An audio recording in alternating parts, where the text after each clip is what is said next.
আলুর দাম নেই, মমতার ভোট নেই। তাই আমি মমতাকে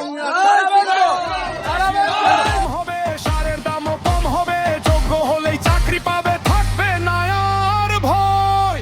কোডিং শিখবে ছেলে মেয়ে, বলো তার কোনাথে